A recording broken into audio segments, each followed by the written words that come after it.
저는 여행을 참 좋아합니다. 새로운 곳에서 새로운 문화를 경험하는 것이 참 즐겁기 때문입니다. 이 마음은 가득하지만 이 여건이 되질 않아서 자주 여행을 하지는 못합니다. 그래서 종종 여행 관련 사진들을 찾아보거나 또 사람들이 쓴 이 여행기를 읽으면서 대리만족을 하곤 합니다. 최근에는 이 브라질의 카니발 기사와 사진을 보게 되었더니 꼭 한번 가보고 싶다는 생각이 들었습니다. 브라질 하면 삼바, 카니발, 그리고 카니발 하면 브라질입니다. 이 브라질의 카니발은 세계에서 가장 성대한 축제라고 불릴 만큼 아주 화려하고 멋지게 진행이 됩니다.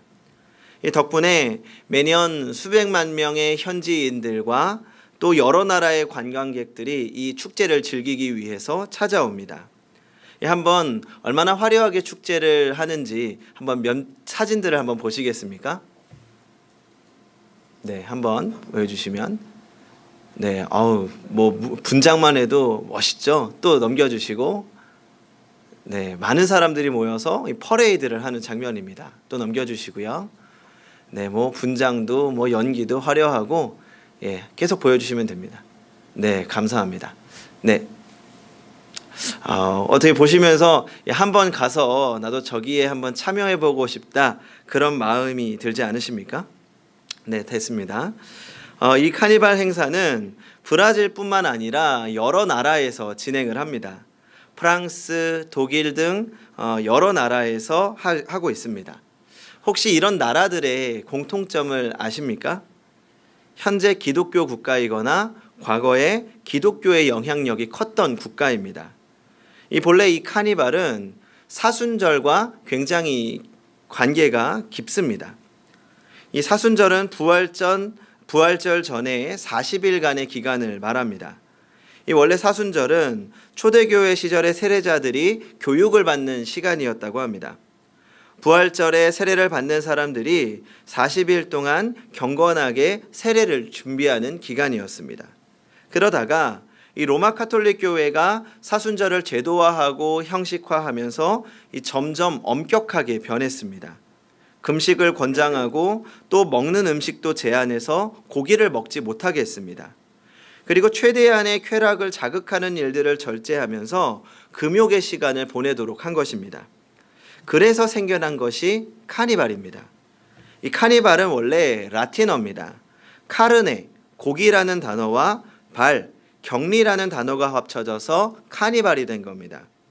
그러니까 앞으로 사순절이 시작되면 40일 동안 고기를 먹을 수 없으니까 사순절이 시작되기 전에 한 일주일, 2주일 정도를 제대로 먹고 놀아보자는 겁니다. 그래서 카니발이 되면 기름진 음식을 배 터지게 먹고 무도회와 축제들을 즐기는 겁니다. 금욕과 절제를 앞두고 마음껏 즐기는 시간이 바로 카니발입니다. 사실 이 카니발은 좀 더 사순절을 잘 지키기 위해서 시작된 것입니다. 절제와 경건 생활을 시작하기 전에 혹시 남아있을 아쉬움을 해결하는 거죠. 하지만 사실은 결국 절기를 해석하는 꼼수를 부린 겁니다. 예를 들어서 이런 거죠. 이 점심시간에 금식을 하기로 한 사람이 있습니다. 이 금식을 하기로 마음 먹었지만 배가 너무 고팠습니다. 그래서 생각하기 시작합니다. 점심은 12시부터지? 그러면 11시 반까지는 괜찮아. 11시 반에 밥을 먹으면 그건 괜찮아. 그렇게 11시 반에 밥을 먹고 12시부터 오후 6시까지 참았다가 저녁 7시, 8시에 먹는 겁니다. 이건 저녁이니까 괜찮아. 점심시간이 아니기 때문입니다. 어쩌면 우리의 신앙생활도 마치 카니발과 사순절 사이를 오가는 신앙생활을 하는 것은 아닌지 생각합니다. 하나님께서 우리에게 주신 말씀의 빈틈을 찾아서 결국은 우리가 살고 싶은 대로 살아가는 겁니다. 편의주의 신앙의 대표적인 모습입니다.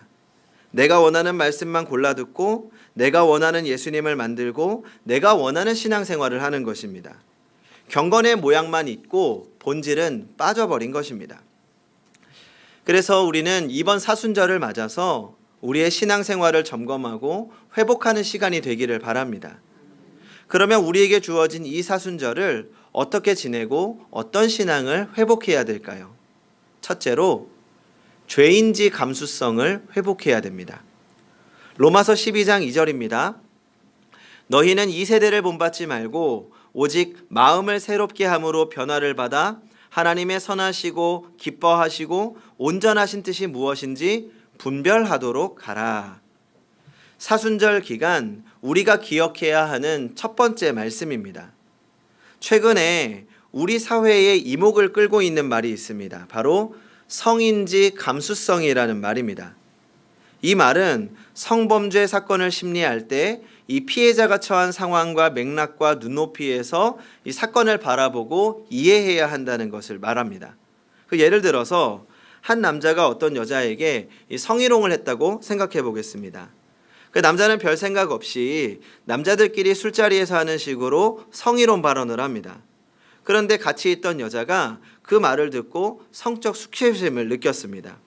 그래서 문제를 제기했습니다. 이때 남자는 특별히 성적 수치를 주기 위해서 한 말도 아니고 이 남자들끼리 흔히 모여서 하는 말인데 도대체 이게 뭐가 문제가 되느냐라고 항변을 합니다. 이 문제가 법적으로 다툼이 벌어졌을 때 이 재판부는 그 말을 들은 여자의 입장에서 그 말의 문제 여부를 판단하려고 합니다. 이때 성인지 감수성을 잃지 말아야 한다라고 판시를 하는 겁니다. 그러니까 결국 성인지 감수성이라는 말은 누군가가 성적인 발언을 하거나 행동을 할 때 상대방의 입장에서 생각해 볼 수 있는 마음을 말합니다. 자기는 그런 뜻으로 한 말이 아니라고 해도 상대방이 그 말을 들었을 때 어떻게 느낄지를 생각할 수 있어야 된다는 거죠. 우리가 죄의 문제를 생각할 때도 마찬가지로 생각해야 합니다. 우리가 어떤 행동을 할 때 하나님께서 어떻게 보실까를 생각해야 됩니다. 특히 우리가 하나님의 말씀을 어길 때 하나님이 어떻게 느끼실지를 생각해야 된다는 겁니다. 이런 의미에서 죄인지 감수성이라는 말을 제가 사용한 겁니다. 우리는 일상생활을 하면서 늘 스스로 죄와 타협하며 살아갑니다. 내가 생각할 땐 이건 죄가 아니야 라고 하는 거죠. 이 정도는 괜찮아. 내가 생각했을 때 여기까지는 괜찮아. 스스로 허용하고 타협하는 겁니다. 하지만 우리 기준, 우리 관점, 우리의 기분이 아니라 하나님의 관점, 하나님의 마음, 하나님의 기분으로 생각해야 합니다. 분별과 기준은 내가 정하는 것이 아니라 하나님이 하시는 것입니다. 그러면 우리가 어떻게 죄인지 감수성을 회복할 수 있을까요? 바로 말씀입니다. 말씀은 두 가지 역할을 합니다. 첫 번째로 우리의 죄를 깨닫게 합니다. 말씀을 읽다 보면 마음이 찔려옵니다. 평소에는 아무렇지 않았던 일들이 말씀을 통해 생각이 나고 다시 한번 점검하게 됩니다. 지금 사순절 기간을 맞아서 저도 성도님들과 함께 말씀 묵상 달력으로 함께 말씀을 보고 있습니다. 그런데 지난주 목요일에 말씀을 묵상하는데 갑자기 찔림이 다가오는 겁니다. 본문은 시편 23편이었습니다. 여호와는 나의 목자시니 내게 부족함이 없으리로다. 첫 구절을 묵상하는데 깊은 찔림이 느껴지는 겁니다. 여호와는 나의 목자시니, 여호와는 나의 목자시니 반복해서 여러 번 읽었습니다. 내가 과연 예수님을 나의 목자로 따라가고 있는 걸까? 목사로서 내 생각과 내 판단으로 이끌어가고 있는 것은 아닌가? 한참을 묵상하고 기도했습니다. 혹여 제가 성도님들께 전하는 말씀이나 교회를 위한 일들을 할 때 하나님이 아닌 제 마음으로, 제 욕심으로 했던 것은 아닌지 돌아보면서 한참을 회개했습니다. 저뿐만이 아니겠지요. 말씀을 읽다 보면 말씀은 우리에게 깊은 찔림을 가져다 줍니다. 말씀을 통해서 우리 스스로를 돌아보게 하시는 하나님이십니다. 그리고 말씀은 한 걸음 더 나아가 하나님의 은혜를 깨닫게 합니다. 말씀은 찔림으로 끝나지 않습니다. 말씀을 통해 우리의 죄들을 깨닫게 되면 그때 그 죄를 덮으시는 더 큰 하나님의 은혜를 경험하게 됩니다. 여전히 죄에서 헤매이는 나를 위해 십자가를 지신 예수님의 사랑, 늘 같은 잘못을 반복함에도 불구하고 끝까지 포기하지 않으시는 예수님, 그 놀라운 사랑을 경험하게 되는 것입니다. 성도 여러분, 그래서 우리는 말씀을 더욱 붙잡아야 됩니다. 무감각하게 살아왔던 매일을 구별하고 하나님의 은혜 가운데 살기 위해서 우리는 더욱더 말씀을 붙잡아야 하는 것입니다. 히브리서 4장 12절과 13절입니다.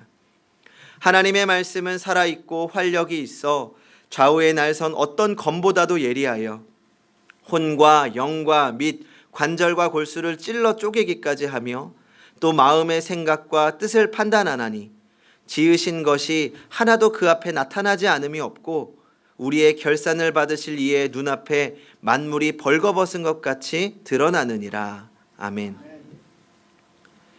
둘째로 행복한 경건을 배워야 합니다. 이 앞에서 말씀드렸지만 사순절은 초대교회 시절부터 금식을 하며 경건한 생활을 했습니다. 첫 3세기 동안에는 일주일에 한 이틀이나 3일 정도를 금식했고 이 4세기 이후부터는 금요일을 금식하는 날로 정했습니다. 그러다 카톨릭 교회가 제도화되면서 더욱더 절제와 금욕이 심해졌습니다. 이 40일 중에 주일을 뺀 모든 날을 금식합니다. 물론 그렇다고 물 한 방울 먹지 않는, 음식을 전혀 먹지 않는 그런 단식은 아니었습니다. 이 저녁에 하루에 한 끼 정도는 먹을 수 있었지만 먹을 수 있는 그 음식에 제한을 둔 겁니다. 그 예를 들어서 육류나 물고기, 계란이나 우유 제품도 금지합니다. 그러니까 입을 즐겁게 하는 것들을 제한한 거죠. 그러면 왜 이런 절제를 했던 걸까요? 개인적인 쾌락과 즐거움을 절제하면서 예수님의 십자가 고난을 더 깊이 묵상하기 위해서였습니다. 이렇게 중세 시절의 교회는 필요 이상의 금욕과 절제를 강조했습니다. 그러다 보니까 당시 교회의 분위기를 한마디로 말하면 우울함이었습니다. 당시의 교회 떠올리면 뭔가 어둡고 침침하고 우울한 분위기입니다. 그리스도인들은 항상 진지해야 했습니다. 웃음이 사라진 심각한 표정이어야만 저 사람은 경건한 성도구나 라고 이야기했습니다. 그래서 경건한 그리스도인들이 피해야 될 것이 바로 유머입니다. 의도적으로 웃음을 유발하거나 하는 것을 이 경박한 것으로 여겨진 겁니다. 물론 우리의 경건 생활에 어느 정도의 절제는 필요하다고 생각합니다. 다만 절제와 금욕이 기독교의 전부는 아니라는 것입니다. 이것은 십자가와 복음에 대해서 잘못 이해한 겁니다. 그래서 여기에 반기를 들었던 것이 종교개혁자들이었습니다. 이 종교개혁자들은 성도의 삶이란 축복이라는 것을 강조합니다. 하나님께서 사람에게 기쁨을 주셨고 기쁨은 마땅히 성도가 누려야 할 축복이었습니다. 특별히 우리가 살고 있는 이 땅은 이미 이루어진 하나님의 나라입니다. 우리가 이 땅에 살아가는 동안 이 땅에서 천국을 경험하고 하나님이 주신 생명의 기쁨과 축복을 누리며 살아가야 한다는 겁니다. 성도 여러분, 우리는 행복한 경건 생활을 배워야 합니다. 참된 경건과 참된 기쁨이 함께 회복되어야 합니다. 하나님은 하나님의 자녀가 행복하기를 원하십니다. 다만 그 행복이 세상의 것으로부터 얻어지는 것이 아니라 하나님으로부터 얻어지기를 원하십니다. 우리에게 진짜 영원한 행복을 주기를 원하십니다. 그래서 이번 사순절에 제가 말씀 묵상을 성도님들께 제안하면서 한 가지를 더 부탁드렸습니다. 하루에 최소한 적어도 한 가지씩은 감사했던 것을 찾아보자는 겁니다. 저는 성도의 행복이 감사로부터 시작된다고 생각합니다. 감사가 없으면 행복이 시작될 수 없습니다. 왜냐하면 죄인 되어 마땅히 죽어야 하는 우리를 살리신 주님의 은혜, 그 은혜를 생각하면 어떻게 감사하지 않을 수 있겠습니까? 그 감사와 함께 성도의 기쁨이 시작됩니다. 나에게 주신 생명과 일상 속에서 주님이 주신 감사를 찾아낼 때 본질적인 감사로 더욱 가까워지고 그 감사로 성도의 삶이 행복으로 풍성해지는 것입니다. 세 번째로 경건의 습관을 들여야 합니다. 오늘 본문 디모데전서 4장 7절과 8절을 같이 읽어보겠습니다. 4장 7절과 8절 시작. 망령되고 허탄한 신화를 버리고 경건에 이르도록 내 자신을 연단하라. 육체의 연단은 약간의 유익이 있으나 경건은 범사에 유익하니 금생과 내생에 약속이 있느니라. 아멘. 이 말씀은 왜 우리가 오늘날 사순절을 지켜야 하는지 그 이유를 잘 설명하고 있습니다. 사실 우리나라 교회들 가운데 사순절기를 지키지 않는 교회들이 있습니다. 혹시 어떤 교회들인지 아십니까? 이단이 아니라 대표적으로 합동 측 교회들이 사순절기를 지키지 않습니다. 합동 측에서는 교회 헌법으로 사순절기를 지키지 않기로 명시합니다. 그 이유는 종교개혁자들이 사순절기를 폐기했기 때문이라고 주장합니다. 실제로 종교개혁자 칼빈이 사순절기를 없애야 한다고 말했습니다. 왜냐하면 일단 카톨릭 교회에서 이 사순절기를 미신적으로 지키는 것을 비판했고 모든 종교적인 행위는 성경의 가르침에 근거해야 한다는 것입니다. 그러니 사순절기를 지키는 것은 인간의 규례를 따르는 것이라고 주장한 거죠. 충분히 이해가 갑니다. 그러면 오늘날에 우리가 사순절을 지키는 것이 옳지 못한 일일까요? 절대 그렇지 않습니다. 이것은 종교개혁자들의 주장의 일부분으로 오해를 한 겁니다. 종교개혁자들이 왜 사순절기를 반대했는지 근본적으로 생각해야 됩니다. 앞에서 말씀드렸다시피 중세교회는 성도들의 기쁨과 행복을 억제했습니다. 그러다 보니 사순절을 통해서 복음의 본질이 훼손된다고 생각했던 겁니다. 오히려 칼빈은 사순절을 폐기하라는 주장을 하면서 그 대신에 더 높은 수준의 신앙을 요구한 겁니다. 그러니까 사순절 같은 특별한 절기만 경건하게 생활을 하는 것이 아니라 매일매일을 십자가의 비단에서 살아가야 한다고 주장했던 겁니다. 그러니까 칼빈은 사실상 우리 성도들의 모든 삶, 매일매일 365일이 사순절과 같이 경건해야 한다고 주장했던 겁니다. 그리고 단순하게 금욕적인 사순절이 아니라 참된 기쁨과 참된 경건이 회복되어야 한다는 것입니다. 그러면 오늘을 생각해 보겠습니다. 오늘의 교회는 과거 중세시대와는 정반대의 상황입니다. 오히려 경건의 의미가 퇴색되어져 가고 있습니다. 세상은 좀 더 쾌락적으로, 좀 더 자극적으로 변하고 있습니다. 그 쾌락과 자극적인 것들이 교회 안으로 침투하고 있습니다. 신앙생활도 그렇습니다.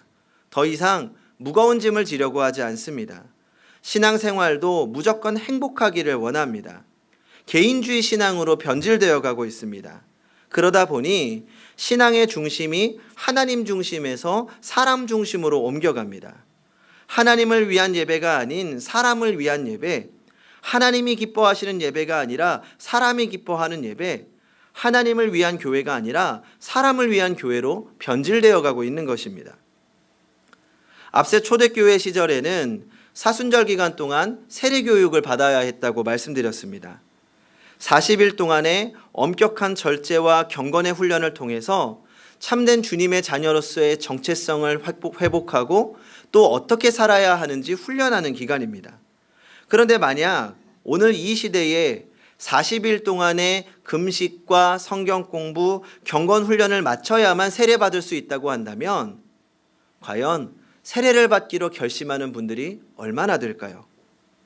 그래서 저는 종교개혁자들이 오늘의 교회를 본다면 사순절을 폐기하는 것이 아니라 사순절을 더욱더 강하게 지켜야 한다고 얘기할 거라고 생각합니다.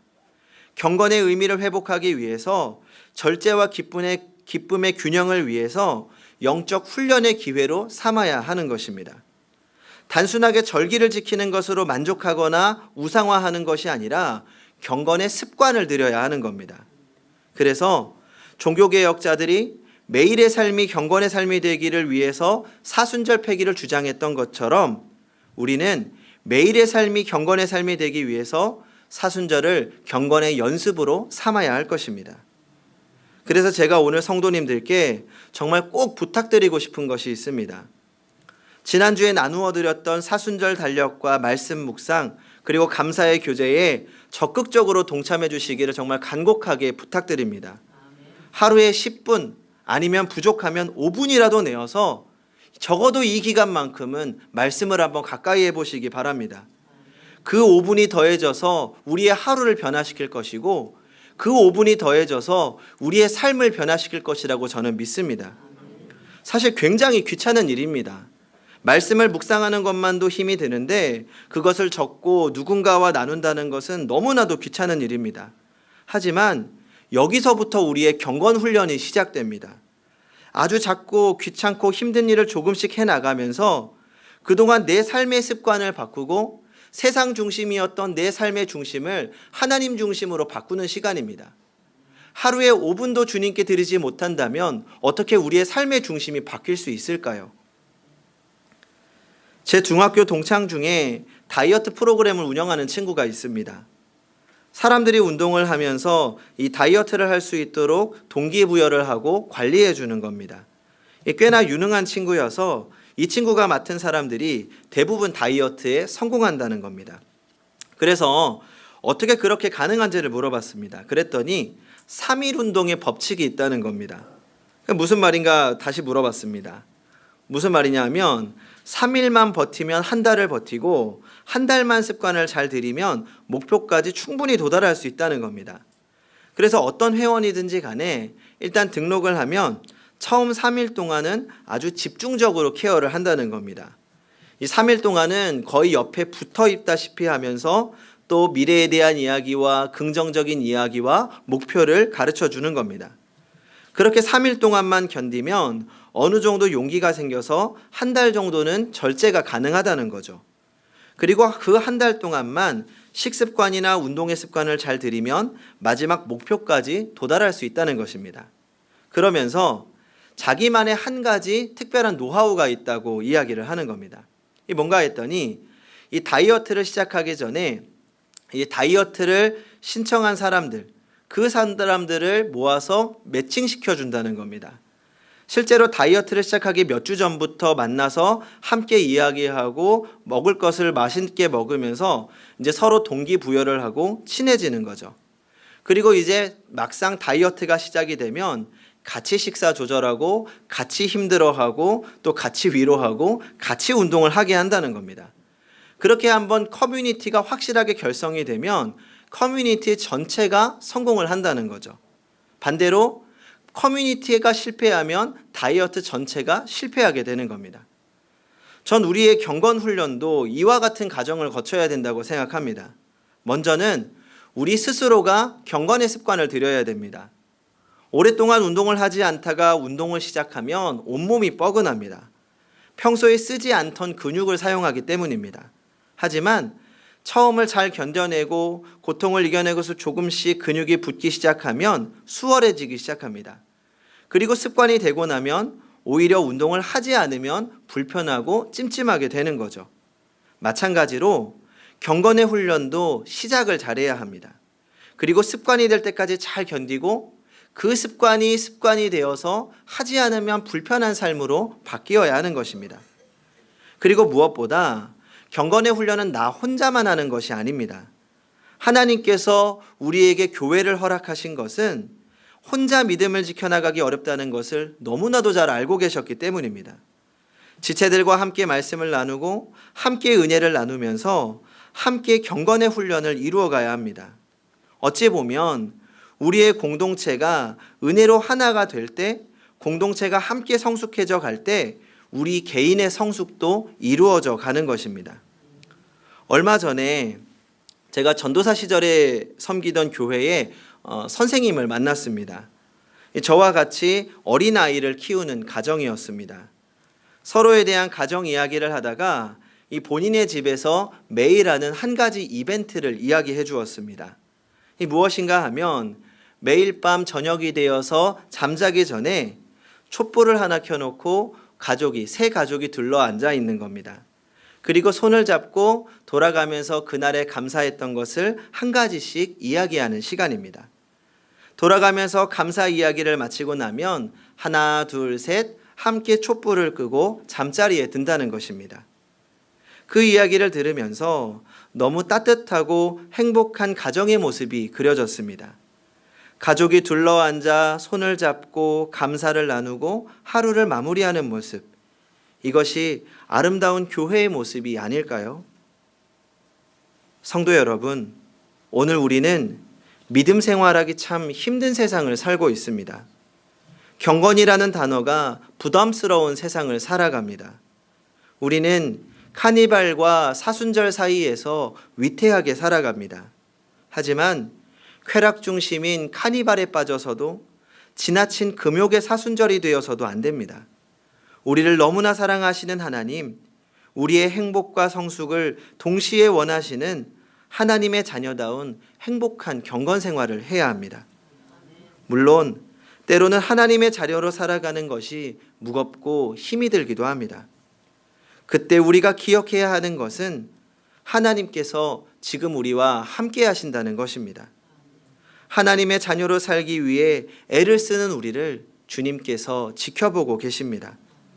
멀리 계신 것이 아니라 바로 가까이 우리 옆에서 손잡아 주시며 동행하고 계십니다. 그 하나님을 의지하시기 바랍니다. 말씀에 의지하여 주님 손을 붙잡고 다시 한번 일어나시기 바랍니다. 그렇게 주님과 함께 행복한 경건을 이루어가는 성도님들이 되시기 바랍니다. 기도하겠습니다. 하나님의 자녀를 사랑하시고 또 성숙을 기대하시는 하나님, 오늘 우리는 카니발과 사순절 사이에서 살아갑니다. 우리의 욕심과 하나님의 마음 사이에서 이리저리 갈팡질팡 살아갑니다. 그 사이에서 우리의 믿음이 바로 세워지고 참으로 행복한 경건 생활을 이루어가기 원합니다.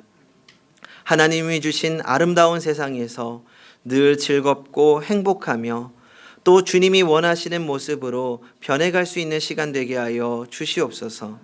사는 날 동안 사랑하는 주님의 손을 붙잡고 걸어가기 원합니다. 늘 우리와 동행하시고 인도하여 주시옵소서. 그렇게 위태할지언정 넘어지지 않고 넘어지더라도 주님 손 붙잡고 다시 일어나 끝까지 주를 향해 가는 삶이 되게 하여 주시옵소서. 모든 것을 감사드리며 예수님의 이름으로 기도합니다. 아멘.